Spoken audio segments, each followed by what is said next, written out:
नमस्कार मंडळी, कसे आहात तुम्ही सगळे? आय होप तुम्ही खूप मजेत आणि मस्त असाल. तर सुंदर असा दिवस आहे आजचा, कारण आज मुलीच्या शाळेमध्ये परफॉर्मन्स होता. आज तो बघितला, त्यानंतर घरी आले, मस्तपैकी गरमागरम आल्याचा चहा ठेवलेला आहे, त्याचबरोबर इडलीसुद्धा करायला घेतलेली आहे. टिफिनसाठी तिला रवा इडली दिली होती आज, तर तीच थोडंसं बॅटर होतं उरलेलं. म्हटलं आपल्यासाठी पण इडलीच करूयात. तर नुसती इडली करण्यापेक्षा म्हटलं चला इडली फ्राय आज बनवूयात. आणि आज एक सर्वात महत्त्वाचं काम आहे, ते म्हणजे हा जो कटलरी ट्रे आहे तो मला क्लीनअप करायचा आहे.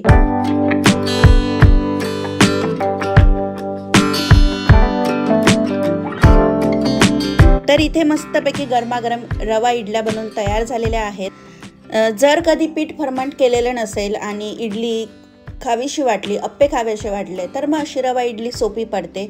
रव्यामध्ये थोडंसं दही घालायचं, पाणी टाकायचं आणि भिजत ठेवायचं 10-15 मिनिट, आणि मस्तपैकी इनो किंवा सोडा घालून झटपट इन्स्टंट ह्या इडल्या बनवायच्या. चवीला पण एकदम चांगल्या लागतात. तर आज इथे काही चटणी वगैरे नव्हती, म्हणून मग मी डायरेक्ट इडली फ्रायच करणार आहे. तर त्यासाठी सर्वात आधी मी इडल्यांचे छोटे छोटे काप करून घेत आहे. थोड्याशा इडल्या गार झाल्यावर चिरली तर जरा बरं पडतं, पण आज लागलेली आहे भूक, त्यामुळे मग झटपट.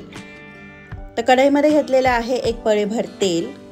त्यानंतर त्यामध्ये घातलेली आहे मोहरी, हिरवी मिरची आणि कढीपत्ता घालायचा आहे. हवं तर हिंगसुद्धा घालू शकतात, पण मी हा एकदम साधा इडली फ्राय बनवत आहे. थोडीशी टाकलेली आहे हळद आणि बस. जे चिरून ठेवलेल्या इडल्या त्यामध्ये मिक्स करायच्या आहे. वरून थोडीशी मी आमचूर पावडर टाकते.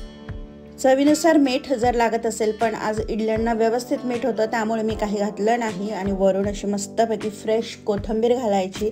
अगदी झटपट साधा इडली फ्राय बनवून तयार झालेला आहे, पण चवीला मस्त लागतो. तुम्ही यामध्ये बारीक चिरलेला कांदा, त्यानंतर टोमॅटो हे पण मस्तपैकी परतवून त्यामध्ये पण इडली फ्राय करू शकतो. ती पण चव एकदम छान लागते. तर नाश्ता वगैरे झाला, चहा वगैरे पिऊन झाला. त्यानंतर मला आज काम होतं, ते म्हणजे हा जो कटलरी ट्रे असतो ज्याच्यात आपण चमचे वगैरे ठेवतो, तो मला क्लीन करायचा होता. घरात जेवढे भांडे नसतील ना, तेवढेच चमचे पळ्या आपल्या घरामध्ये असतात. आणि हा जो ट्रे असतो त्याला स्वयंपाक करताना तेलकट वगैरे हात लागतातच, कारण आपण एखादी भाजी करतोय, पळी लागते, उचटणी लागते, किंवा लहान मुलं अचानक येतात त्यांना चमचे लागतात. असं जे हा म्हणजे ट्रे असतो तो वेळोवेळी क्लीन करावाच लागतो. तसं तर किचनमधल्या सगळ्याच गोष्टी असतात ज्या आपल्याला काही वेळानंतर स्वच्छ कराव्याच लागतात, कारण आपलं कुकिंग होत असतं. तेलकट तुपकट असे धूळ भांड्यांवर, सगळ्या कपाटांवर साचत असते, त्यामुळे ते आपल्याला क्लीन करावंच लागतं. आणि तुमच्या घरामध्ये पण असं असतं का की भांडे दिवसभरात जेवढे आपल्याकडे घासायला असतात ना, तर त्याच्यातले सर्वात जास्त प्रमाण हे असतं चमच्यांचं. म्हणजे इतके चमचे डेली बेसिसवर निघत असतात, कसे काय माहीत नाही, पण निघतच असतात ते. तर आज म्हटलं स्वयंपाकाचं काही जास्त मला करायचं नाही आहे, तर तेवढ्या वेळात हे जरा क्लीन करून घेऊ. तर हा ट्रे मी सर्वात आधी रिमूव्ह करून घेतला आणि तो स्वच्छ मी घासून ठेवेल. ज्याच्यातले सगळे चमचे वगैरे होते ते प्लॅटफॉर्मवर ठेवले, काउंटर टॉपवर. जर तुमच्या ट्रॉलीजमध्ये पण असे चमचेसाठी तुम्ही ड्रॉवर केले असतील, तर त्यामध्ये असा हा कटलरी ट्रे आणायचा. म्हणजे आपलं जे ड्रॉवरची साईज असते त्या साईजचा कटलरी ट्रे मिळतो शॉपमध्ये, तर तो घ्यायचा आणि ठेवायचा. ह्यामुळे काय होतं, चमचे पळ्या असं सुटसुटीत ठेवतो, वेगवेगळं ठेवलं जातं आणि जरा दिसायला पण चांगलं दिसतं. तर इथे मी सर्वात आधी व्यवस्थित स्वच्छ धुवून घेते आहे. पहिल्यांदा मी साबणानेच घासून घेईल स्क्रबरने. नंतर धुवायच्या वेळेस लक्षात आलं की हा इतका मोठा आहे ट्रे की तो सिंकमध्ये धुतला जात नाही आहे. घासायला तर मी घासला, पण सिंकमध्ये धुतला जात नव्हता, म्हणून मग मी तो बाथरूममध्ये शॉवरच्या इथेच धुणार आहे. आठवड्यातून 2 ते 3 दिवस असं जर घरातल्या वेगवेगळ्या भागांना आपण वेळ दिला, कधी आपण एखाद्या भागातली धूळ झटकली, कधी एखादा ड्रॉवर क्लीन केला, किंवा कधीतरी वॉर्डरोब क्लीन केले बाहेरून, कधी आपण डिक्लटर केलं, असं जर आपण वेळोवेळी करत गेलो तर आपलं सगळं घर स्वच्छच दिसेल. नाहीतर मग आपण वर्षातून एकदा किंवा 2दा जर करायचं ठरवलं, तर मग आपल्यावर ना खूप लोड येतो आणि ती गोष्टीवर इतकी धूळ बसते, किंवा मग इतकं ते घासावं लागतं. तर त्यामध्ये पण आपल्याला थोडीशी दमछाक होते. म्हणून असं जेव्हा मला वेळ मिळेल तेव्हा मी असे एक एक कोपरा घेते किंवा काही वस्तू घेते, त्या स्वच्छ करून टाकते. तर आता इथे हा मस्तपैकी घासून झालेला आहे. आता पुसून लगेच ठेवते, नाहीतर मग माझा मुलगा येईल आणि सगळे चमचे माझे घरभर पसरतील खेळण्यासाठी. त्याआधी तो इथे किचनमध्ये येण्याच्या आधी हा स्वच्छ पुसते आणि चमचे जागच्या जागी ठेवून देते. घरातली ही अशी छोटी छोटी कामं असतात, ती अशी दिसत तर नाही, त्याला जास्त वेळ पण लागत नाही, हार्डली 15-20 मिनिट लागतात, पण ती केल्यावर इतकं छान वाटतं. आणि जेव्हा पण आपण ड्रॉवर ओपन करू तेव्हा ते असं सिस्टमॅटिक असेल, व्यवस्थित अरेंज असेल तर आपल्या डोळ्यांनासुद्धा बघायला छान वाटतं. त्यामुळे घरात अशी बरीचशी छोटी छोटी कामं असतात. जसं की मी हा चमच्यांचा ट्रे आज क्लीन करत आहे. त्यानंतर आपण सकाळी सकाळी ड्रेसिंग टेबल यूज करतो. बऱ्याच वेळा ऑफिसला जाणारे असतात, स्कूलमध्ये जाणारे असतात, तर घाईघाईत कंगवे इकडचे तिकडे तिकडचे इकडे ठेवले जातात. तर अगदी 5 मिनिट लागतात ती गोष्ट नीट करायला. तर आपण पटकन जर व्यवस्थित क्लीन करून ठेवलं, जागच्या जागी ठेवलं, तर पटकन तो तेवढा कोपरा स्वच्छ होऊन जातो आपल्या घरातला आणि एक्स्ट्रा त्याच्यासाठी वेळ द्यावा लागत नाही. त्याचप्रमाणे आपल्याला कंगवे धुवायचे असतात, तर ते पण काम अगदी छोटंसं काम आहे आणि पटकन पण होतं.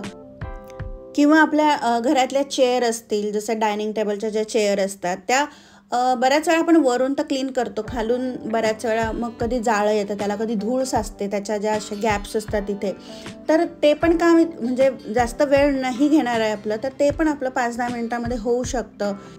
तर अशी बरीच छोटी छोटी कामं असतात जी आपली जास्त न वेळ घेणारी असतात, पण ती जर केली तर खूप चांगलं वाटतं. तर अशी कोणती कामं आहेत मी ते पुढच्या व्हिडिओमध्ये घेऊनच येईल. तर आता इथे माझं झालेलं आहे ट्रे क्लीन, परत मी जागच्या जागी ठेवून दिलेला आहे. त्याच्या खालचा पण जो ड्रॉवर होता तो सुद्धा मी क्लीन केलेला आहे. आणि हा माझा एक मोठा ड्रॉवर आहे आणि त्याच्यामध्ये हा चमच्यांसाठीचा एक छोटा ड्रॉवर आहे. त्यामुळे काय होतं की जास्त स्पेस लागत नाही आणि एक मोठा ड्रॉवर वाया जात नाही, कारण हाईटला तो वाया जातो, कारण चमचे काय हाईटला नाही ठेवत आपण. त्यामुळे मग जो असा छोटासा वरचा सेक्शन ड्रॉवरचा केलेला आहे त्यांनी चमच्यांसाठी, ती आयडिया मला चांगली वाटली. तर इथे ज्या काही वस्तू होत्या त्या मी पुसून घेते, थोड्याशा ओलसर फडकं केलेलं आहे आणि त्यामध्ये सुरीला धार करायचा आहे, त्याचप्रमाणे ॲपल कटिंगचं आहे टूल, कात्री आहे, garlic crusher, lighter, pizza cutter, अशा बऱ्याचशा वस्तू असतात ज्या आपल्याला लागतात, त्या इथे ठेवलेल्या आहे मी. हे आमचं जे घेतलं होतं ते फर्निश्ड हाऊस आहे. यामध्ये अजून ह्या कटलरीच्या ट्रेमध्ये अजून बऱ्याचशा वस्तू होत्या, कॅन ओपनर होते, कटर्स वेगवेगळ्या प्रकारचे होते, पण मला इतकं काही लागणार नव्हतं. त्यामुळे मग मी त्या बाकीच्या वस्तू दुसरीकडे ठेवून दिलेल्या आहे आणि जेव्हा आम्ही घर सोडू तेव्हा परत मी जशा त्यांच्या वस्तू होत्या तशाच ठेवणार आहे. आता हे जे तुम्ही काही स्पून्स बघताय मोठे मोठे किंवा या बटर नाईफ आहे, ते इथे ऑलरेडी होतं, म्हणजे जे फर्निश्ड हाऊस आहे त्यामध्येच ते इन्क्लुडेड असतं. ज्या मोठ्या वस्तू ज्या मला लागणार नाही आहे त्या मी बॉक्सेसमध्ये भरून ठेवल्या, पण हे फक्त स्पून्स राहू दिलेले आहेत, कारण छोट्या छोट्या गोष्टी उगाच इकडच्या तिकडे जातील, हरवायला नको म्हणून. तर इकडे मस्तपैकी माझं कटलरी ट्रे आवरून झालेलं आहे. एका साईडला ठेवलेले आहे, जे काही विस्क लागतं, पिलर्स लागतं हे एका साईडला ठेवलेलं आहे. त्यानंतर फोर्क, नाईफ, चमचे, आपल्या पळ्या वगैरे ज्या असतात त्या ठेवलेल्या आहेत आणि काही छोटे स्पून ठेवलेले आहेत. तर अशा प्रकारे व्यवस्थित आवरून झालेलं आहे. ह्या गोष्टीसाठी मला हार्डली अर्धा तास लागलेला असेल, तोही शूटिंग करत आहे म्हणून लागला, पण हा एक भाग स्वच्छ होऊन गेला किचनचा, त्यामुळे जरा चांगलं वाटतंय. तर असा जर कधी वेळ मिळाला तर असा पटकन छोटासा आपला एक घरातला भाग घ्यायचा आणि क्लीन करायचा. आणि घरातला प्रत्येक कोपरा आणि कोपरा घर जर स्वच्छ असेल तर त्या घरामधून इतक्या छान पॉझिटिव्ह वाईब्स येतात आणि त्यामुळे आपल्या स्वतःला छान वाटतं, प्रसन्न वाटतं, त्या घरामध्ये राहायला सुद्धा आपली चिडचिड होत नाही, खूप छान वाटतं. त्यामुळे प्रत्येक घराचा कॉर्नर, प्रत्येक घरातला आपला भाग स्वच्छच असला पाहिजे. तर चला तर मग मंडळी, पुन्हा भेटूयात नवीन एका व्हिडिओमध्ये. तोपर्यंत स्वस्त राहा, मस्त राहा आणि अजूनही चॅनलला सबस्क्राईब केलं नसेल तर चॅनलला सबस्क्राईब करा. आणि तुमच्या घरामध्ये सुद्धा चमचे रोजच्या रोज भरपूर घासायला असतात का हेही कमेंट करून सांगा.